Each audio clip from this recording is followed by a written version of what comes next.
আজি আমি আহিলো মাছ মেকলিন বুলি এখন গাঁৱত মানে এখন আৰ্টিফিচিয়েল গাঁও। হেল্ল' এভৰিৱান, সকলোকে স্বাগতম জনাইছোঁ এটা নতুন ভিডিঅ'লৈ আৰু আশা কৰিছোঁ আপোনালোক সকলো ভালে কুশলে আছে। আৰু এয়া দেখিছে আমি এতিয়া ৰাতিপুৱা ওলাইছোঁ এখন নতুন ঠাই চাবৰ কাৰণে, যাৰ নামটো আছিলে মাছ মেকলিন। আপোনালোকে ইতিমধ্যে গম পাইছে, মাছ মেকলিন ভিলেজ বুলি কয়। আৰু সেইটো একচুৱেলি শ্বপিং ষ্ট্ৰীট হয়, বহুত ফেমাছ হয় আৰু বহুত বেছি ডিছকাউণ্ট চলি থাকে গোটেই বছৰতে। আৰু আচলতে এই ভিডিঅ'টো আছিলে ডিচেম্বৰত, খ্ৰীষ্টমাছৰ আগত। আৰু তালৈ যাবলৈ এনেকুৱা এখন বাছ দিয়ে, শ্বাটল বাছ, আৰু এখন ফ্ৰী হয়। কিছুমান টাৰ্মছ এণ্ড কণ্ডিশ্যনছ থাকে, এপটোত ৰেজিষ্টাৰ কৰিব লাগে, কি কৰিব লাগে মইতো নাজানো বাৰু। তাকে আমি ফ্ৰী বাছ লৈ এয়া গৈ পালোগৈ মাছ মেকলিন ভিলেজ, মানে শ্বপিং ভিলেজ আৰু এখন আৰ্টিফিচিয়েলি বনাই ৰখা হৈছে শ্বপিঙৰ কাৰণে অকল। আৰু গৈ পাই ইমান ধুনীয়া খ্ৰীষ্টমাছ ভাইবছ আছিলে ইয়াত, ইমান ভাল লাগিলে নহয়। সকলোফালে মানুহ আছে, খ্ৰীষ্টমাছৰ লাইটছ আছে, আৰু আজিকালি বতৰটো একদম বেয়া, দেখিছে নহয় আপোনালোকে। আৰু তাকে বলক তেন্তে আজিৰ ভিডিঅ'টো আৰম্ভ কৰোঁ আৰু এই মাছ মেকলিন ভিলেজখন কিমান পাৰোঁ আপোনালোকক দেখুৱাই থাকোঁ। যাৰ কাৰণে এখন ফেমাছ, ইয়াত গোটেই মানে ব্ৰেণ্ডৰ দোকানবোৰ আছে, বনাই থোৱা আছে ধুনীয়াকৈ একেখন ঠাইতে। আৰু বেলজিয়ামৰ বহুত বেছি ফেমাছ হয়, মানে এটা বহুত ফেমাছ শ্বপিং ষ্ট্ৰীট। সেই তাতে আজি আমি আহিলোঁ কাৰণ ইয়াত চলি আছে এতিয়া উইণ্টাৰ ডিছকাউণ্ট, খ্ৰীষ্টমাছ ডিছকাউণ্ট। আৰু তাকে আমি আহিলোঁ শ্বপিং কৰিবৰ কাৰণে, আমি আৰু আমাৰ ফ্ৰেণ্ড আহিছোঁ। তাকে এতিয়া অলপমান ঘূৰিছোঁ, এখন দুখন দোকান সোমাইছোঁ, দেখিছোঁ বস্তুবোৰ ঠিকেই, অলপমান দামেই আছে, বস্তুবোৰ ভাল আছে কাৰণ চব ব্ৰেণ্ডেড বস্তুৰ মানে ইণ্টাৰনেশ্যনেল ব্ৰেণ্ডৰ বস্তুবোৰ ইয়াত পোৱা গৈছে। এয়া চাওক, ইয়াত দিছে 50% অফাৰ। ইয়াৰ শ্বুজ আৰু স্পৰ্টছ ৱেৰৰ দোকান হয়, এখন জেক এণ্ড জোনছ দোকান। ইয়াত এইখিনি অফাৰ দিছে দেখিছেনে, 80 ইউৰোখিনি এতিয়া দিছে 40 ইউৰোত, মানে 50% অফাৰ।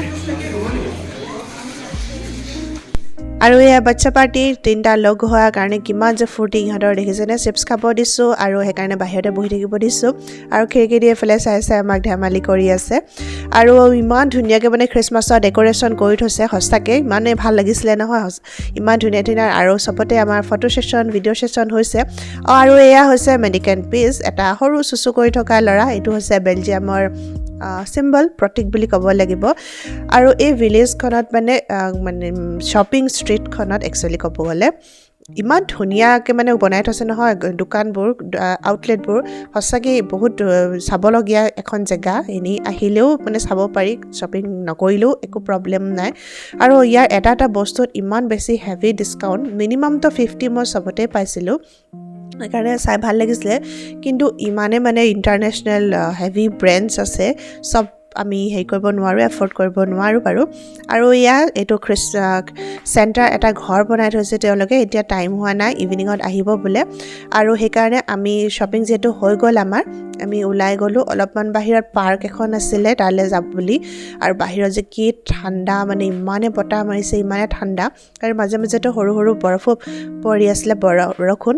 আৰু এইখন আহিলে চাওক, এখন সৰু বাছ এখন, গাড়ী এখন, আৰু এইখন হৈছে ফুল্লি ফ্ৰী আৰু ফুল্লি অট'মেটিক। ইয়াত মানে ড্ৰাইভাৰো নাই, নিজে নিজে আহি চলেহি। আমি এতিয়া বাছটোত ৰখি আছোঁ, আৰু এখন নিজে নিজে আহি ৰখেহি, তাৰপিছত নিজে নিজেই দুৱাৰখন খুলি যায়। আৰু কোনোবা মানুহ যদি নামিব লগা থাকে তেওঁ নামে, আৰু নহ'লে আমি ভিতৰত উঠিব লাগে। আৰু উঠাৰ কিমান 60 ছেকেণ্ডৰ পাছত এনেকুৱা কিবা এটা সময় আছিলে, পাহৰিলোঁ মই এতিয়া। আৰু তাৰপিছতে মানে এখন নিজে নিজে দৰ্জা বন্ধ হয় আৰু চলিবলৈ আৰম্ভ কৰে, দেখিছেনে বাৰু। মানে আগফালে পিছফালে দুয়োফালে চাইছোঁ, কোনো নাই, মানে ড্ৰাইভাৰ নাই, না ৰবট নাই, গোটেইখন মানে ৰবটিক, ফুল্লি অট'মেটিক। আচৰিত লাগিছিলে, কিন্তু ভালো লাগিলে, এটা নতুন এক্সপিৰিয়েঞ্চ হৈ গ'ল আমাৰ। আৰু এতিয়া গৈ আছোঁ, এখনে আমাক লৈ গৈ আছে এটা ধুনীয়া এৰিয়াৰ ফালে। এই ৰাস্তাটোত একচুৱেলি খোজকাঢ়িও আহিব পাৰি, কিন্তু এখন ফ্ৰী শ্বাটল লৈও আহিব পাৰি। আমি এক্সপিৰিয়েঞ্চ কৰিবৰ কাৰণে শ্বাটলখন লৈ আহিলোঁ। আৰু চাওকচোন, এই যে ৰাস্তা এটা দেখিছে নহয় আপোনালোকে, চকাৰ চিন বহি গৈছে, সেই ৰাস্তাটোতে মানে গাড়ীখন যায়। ইমান ধুনীয়াকৈ মানে যে বস্তুবোৰ কৰি ৰাখিছে। আৰু ইয়াতো অহাৰ পাছতে দেখিছে বাচ্ছা পাৰ্টি হৈ গ'ল, ফটো ছেশ্যন, ওপৰত চিৰি দেখিছে, অকণমান ওখ পাহাৰ নিচিনা দেখিছে, য'তে মন যায় তাতে ৰখি তেওঁলোকৰ হৈ গৈ আছে ফটো ছেশ্যন। আৰু আমিও ইফালে জেগাবোৰ চাইছোঁ ধুনীয়া এটা প্ৰাকৃতিক পৰিৱেশৰ মাজত এখন ৰিজৰ্ট আছে ইয়াত আৰু সঁচাকৈ বহুত ধুনীয়া পৰিৱেশ আজি মানে গৰম দিন হোৱাহেঁতেন বহুতেই বেছি ভাল লাগিলেহেঁতেন কিন্তু আজি যিহেতু ইমান বেছি ঠাণ্ডা কৰিছে বতৰটো আৰু তাৰপাছতে এটা লেক দেখা পালোঁ আৰু লেকটোৰ মাজতে দেখিছেনে এখন দলং এখন আছে ইয়াত খোজকাঢ়িয়ে যাব পাৰি আৰু চাইকেল চলাইও যাব পাৰি আৰু দলংখন একদম মানে লেকটোৰ মাজেদি গৈ ইটো পাৰলৈ গৈছে আৰু দলংখন মানে ইমান চাপৰকৈ বনাইছে নহয় তেওঁলোকে একেবাৰে পানী যেন চুই পাম তেনেকুৱা লাগিছে আৰু কাষতে ইমান ধুনীয়াকৈ মানে হাঁহবোৰ চৰি আছে দেখি সঁচাকৈ বিৰাটেই বেছি ভাল লাগিলে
অলপ দেৰি ধুনীয়া লেকৰ পাৰত ঘূৰি ফুৰি আহিলোঁ এতিয়া 3টা বাজিলে আৰু আহি পালোহি আমি এয়া চেণ্টাৰ হাউচত এয়া চেণ্টাৰ আহি গ'ল তেওঁলোকে আৰু ল'ৰা ছোৱালীবোৰে লগ কৰিব পাৰে তেওঁক আৰু তাৰপিছত গৈ ফটো কৰিব পাৰে আৰু তেওঁ চেণ্টাৰে কেণ্ডি দিয়ে মৰ্টন দিয়ে তেনেকৈ আৰু সেয়া পাহি আৰু আশিত গৈছে লগ কৰিবৰ কাৰণে চেণ্টাৰ আৰু চেণ্টাৰটো কিবা আজীৱ নিচিনা লগা নাইনে বাৰু আপোনালোকৰ যদি কিবা গম পাইছে তেনেহ'লে মোক ক'বচোন আৰু এই লগত যিজনী যে এঞ্জেল আছিলে সঁচাকৈ মানে ইমান এঞ্জেল ইমানেই ধুনীয়া আছিলে নহয় ছোৱালীজনী মই মানে চাই আছোঁ ইমানেই ধুনীয়া আছিলে নহয় ছোৱালীজনী বিৰাটেই ধুনীয়া আৰু তাকে এয়া চেণ্টাৰ হাউচ বুলি ধুনীয়াকৈ ৰঙা গল্ডেন কালাৰ আৰু বগা ৰঙৰ এনেকুৱা বেলুন কিবা কিবি লগাই থৈছে ভাল লাগিলে আৰু তাৰপিছত বাহিৰত অহাৰ পিছত দেখিলোঁ ইয়াতো দুজনী এনেকৈ ছোৱালীয়ে এঞ্জেল বনি ডান্স কৰি আছে ল'ৰা ছোৱালীবোৰক লগ কৰিছে আৰু তাৰপিছত কেণ্ডি দিছে তেওঁলোকক আৰু চেণ্টাৰ হাউচত যাবৰ কাৰণে মানে ৰাস্তাটো দেখুৱাই দিছে আৰু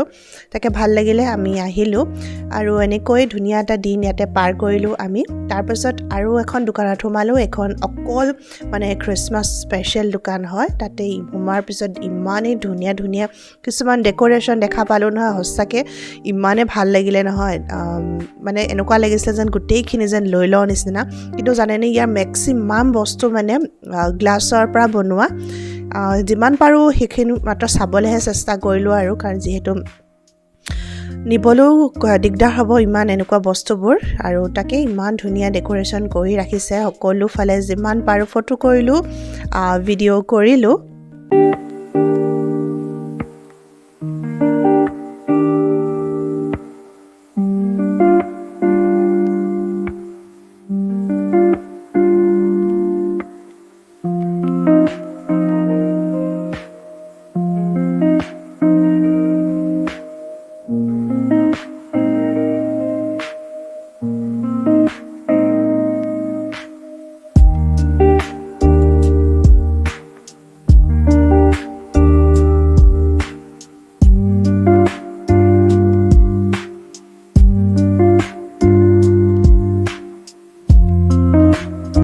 আৰু এনেদৰে আমি এটা ধুনীয়া দিন পাৰ কৰিলোঁ মাছমেকিলিন ভিলেজত আপোনালোককো যিমান পাৰোঁ দেখাবলৈ চেষ্টা কৰিলোঁ কেনেকুৱা লাগিলে ক'বলৈ প্লিজ নাপাহৰিব মোক আজি 2টা অভিজ্ঞতা হ'ল এটা হৈছে ড্ৰাইভাৰ নোহোৱা গাড়ীত উঠা আৰু এটা হৈছে সান্তা ক্লজক লগ কৰা এতিয়া আমি সেই একেই যিখন ফ্ৰী শ্বাটল বাছত আহিছিলোঁ সেইখন বাছতে উঠি ঘৰলৈ বুলি ঘূৰি গৈ আছোঁ আৰু আজিৰ ভিডিঅ'টো কেনেকুৱা লাগিলে ক'বলৈ প্লিজ মোক নাপাহৰিব নতুনসকলে চেনেলটো ছাবস্ক্ৰাইব কৰি দিব নতুন এটা ভিডিঅ'ৰ সৈতে পুনৰ লগ পাম বাই